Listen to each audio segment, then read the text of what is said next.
চাকরি খুঁজছেন না চাকরি আপনাকে খুঁজছে? কোনটা চান? যে আপনি চাকরি খুঁজবেন না চাকরি আপনাকে খুঁজবে? দুটোই আপনি বেছে নিতে পারেন আপনার লাইফে। হয় আপনি চাকরি খুঁজবেন অথবা চাকরি আপনাকে খুঁজবে।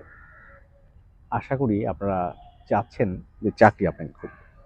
তবে মাথায় রাখতে হবে বেশিরভাগ মানুষের জন্যই হবে হয়তোবা চাকরি আপনি খুঁজবেন। আর অল্প কিছু মানুষজন থাকবে যাদেরকে চাকরি তাদেরকে খুঁজবে।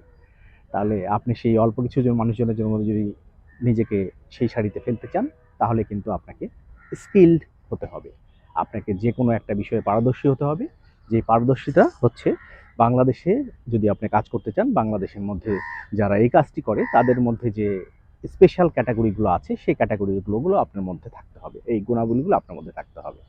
আপনি সাধারণভাবে যদি থাকতে চান, অন্ততপক্ষে নিজে যে এই বিষয়ে পড়ালেখা করেছেন সেখানে থেকে পড়ালেখার আশেপাশে আপনি বাংলাদেশের মার্কেটে জব করতে গেলে যেগুলো লাগে সেগুলো সম্বন্ধে জানুন, সেগুলো ব্যাপারে শেখার চেষ্টা করুন। শুধুমাত্র একটা কোর্স করে চলে আসলেন তাহলে কিন্তু হবে না। চর্চা করুন, চর্চা জানতে হবে। এই যে আমি আপনার সাথে সামনে কথা বলছি, এটাও একটা স্কিল। সেটা হচ্ছে আপনার কথা বলতে পারতে হবে।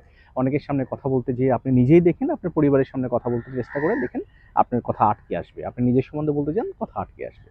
তাহলে আপনি নিজেকে কোন জায়গায় দেখতে চান? আপনি চাকরি খুঁজবেন না চাকরি আপনাকে খুঁজবে? দেখা যাক, এই চ্যালেঞ্জটাই হোক আপনাদের ২০২৫ সালের জন্য চ্যালেঞ্জ। আমরা ২০২৪ সালের এখন নভেম্বর মাসে আছি।